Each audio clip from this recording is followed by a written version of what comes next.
Our next speaker is Vinny Albanese.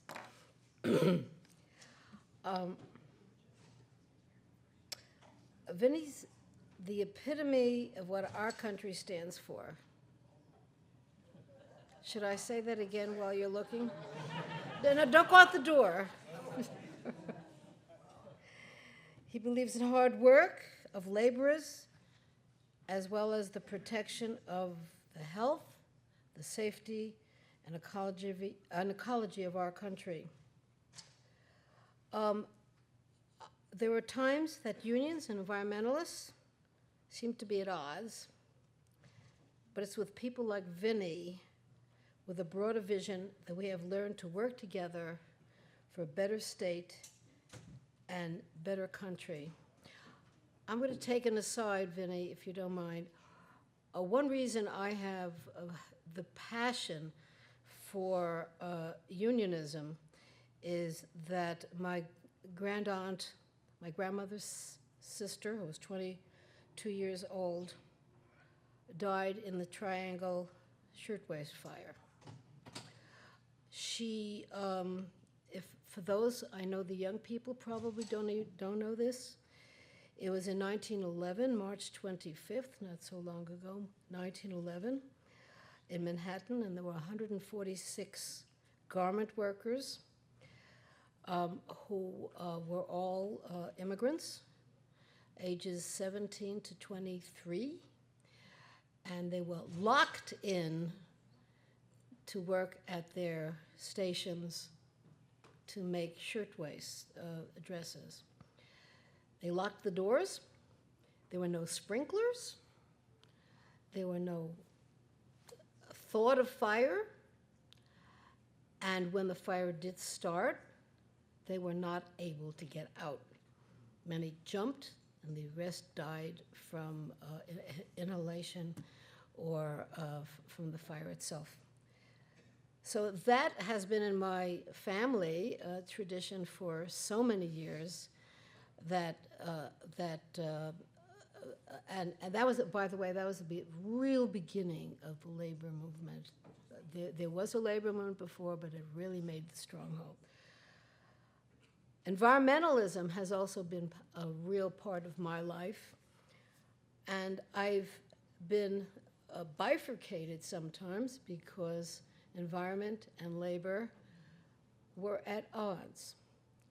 They don't need to be. They need to be together and work together, certainly in this time.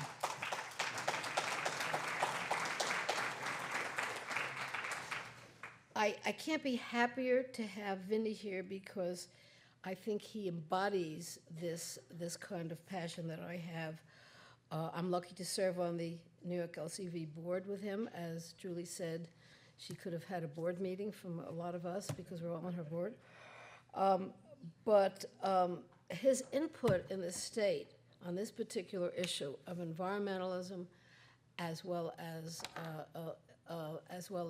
union and workers' rights, is invaluable. So thank you so much, Vinny, for coming here and joining us as a keynote speaker. Thank you.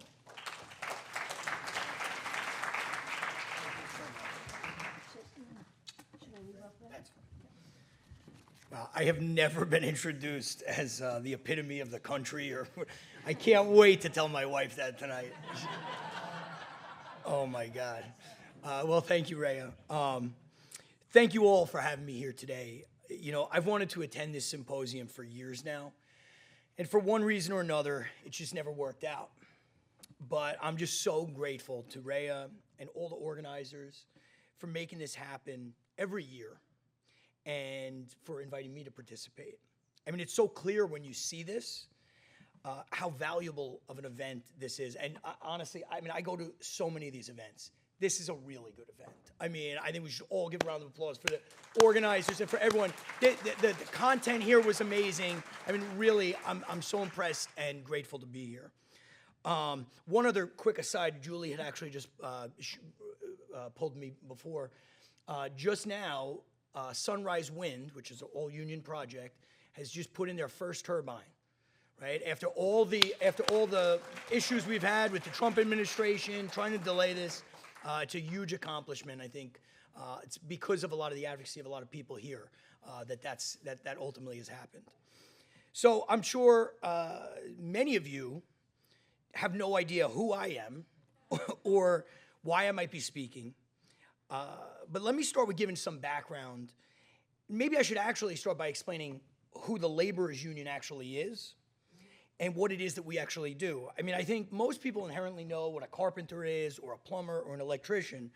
But, sometimes I email someone, from New York State Laborers, and they get nervous because they think it's the Department of Labor that's actually contacting them. And I said, no, you haven't done anything wrong. But the simplest way I can explain who the laborers are is that we are almost always the first trade on a job and the last to leave. And we often do a little bit of everything, which drives some of our friends like an IBW nuts. But we also do a lot of jobs that no one else wants to do. And, these are things from digging the ditches to pouring the concrete to raking the asphalt, taking out debris, demolishing and remediation. Environmental remediation is a big part of what we do, and everything in between. And in fact, most of the tasks we perform today arose from generations of being really the lowest on the totem pole. We often filled in the gaps of necessary tasks that other trades didn't want to do. And, all our workers were immigrants at one time, but often the laborers were some of the most exploited immigrants, and that's why they were forced to do a lot of these tasks. Started in 1903, we were originally called hod carriers. What a hod carrier is you might have even seen these pictures when you see those old, the famous picture of the guy sitting on the having lunch on an I-beam. Well, in a lot of those pictures in the background, what you'll see these workers holding these kind of triangular metal things on their shoulders, and they would carry the bricks and concrete and mortar and all the materials to the other trades, right? So that was a hod carrier. And that's what we actually originated before we became what's now known as the laborers. So over the years, we've accumulated more and more of these similar, less desirable tasks, which now fully encapsulate who we are as a trade today. LIUNA, the Laborers International Union North America, now represent over 540,000 members nationwide. 40,000 of those members are in New York State. We're one of the largest and best organized unions in the country now, and continually a force in shaping policy and politics for working people everywhere. Personally, my role in this union is to serve as the political director for our union in the state, also our director of policy and public affairs and in our organizing department. So this is where we do our lobbying, organizing new workers, new contractors, et cetera. And to that end, organizing this next generation of renewable workforce has been one of my top priorities as we've seen technology and energy demand shift. I'm currently a board member, like Rhea said, on the New York State League of Conservation Voters, as well as the Alliance for Clean Energy New York. And I take great pride in participating in both of these boards, as they both directly touch some of the most important work opportunities our current and future members will be impacted by. But the question I hope to answer today is, how are we contributing to this larger space? What are we doing in labor, and more specifically the laborers, to facilitate environmental and economic change that's meaningful and lasting? I think the best way I can kind of explain our role is into three different categories or buckets. The first being what we do in community engagement. The second is in training and workforce development.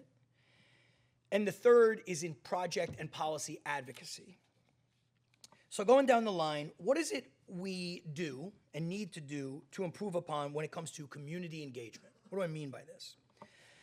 When we look at the future of energy production and distribution, we need to first understand how that impacts and has impacted communities historically.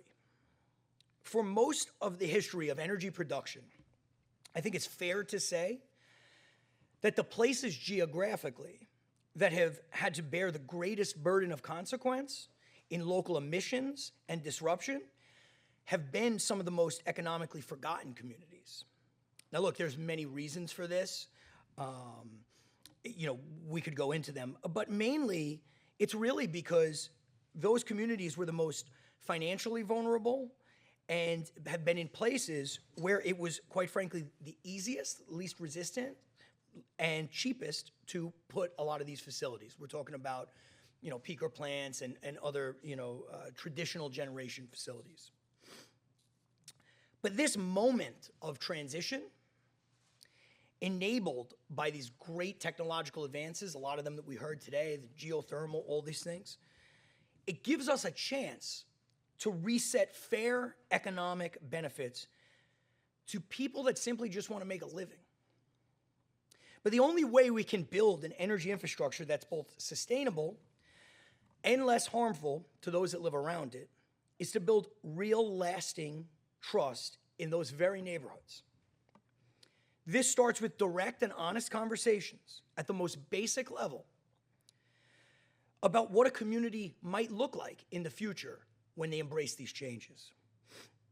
This means that we first listen, then respond, and understand that educating a community about the benefits of renewables shouldn't just start with canned talking points that we've been provided, but rather hear and then represent their legitimate concerns. Our members and our future members are the community. That's where we live. We're not some separate group. We're not an interest group. I hate that term when people say that for labor. We are the community. We are the working people. The union is everyone. And we must, and we do take that responsibility very seriously. The promise of just eliminating emissions isn't enough. We need to commit to economic inclusion, as well as advocating for reasonable and practical planning processes. Because it's only when we prioritize this level of understanding and compassion that we take the first step to a more equitable and environmentally sound embraced policy agenda. The second thing we do is training the current unionized workforce, many of whom have relied upon legacy energy production jobs as a place of steady employment. We ensure that these workers are equipped with the most up-to-date new expertise needed for a renewable future. And this training is really hard because the technology is changing constantly, so quickly, so often.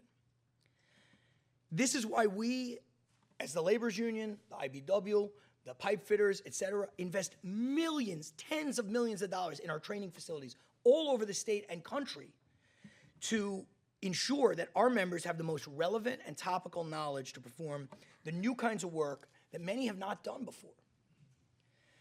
However, we don't just train our existing members.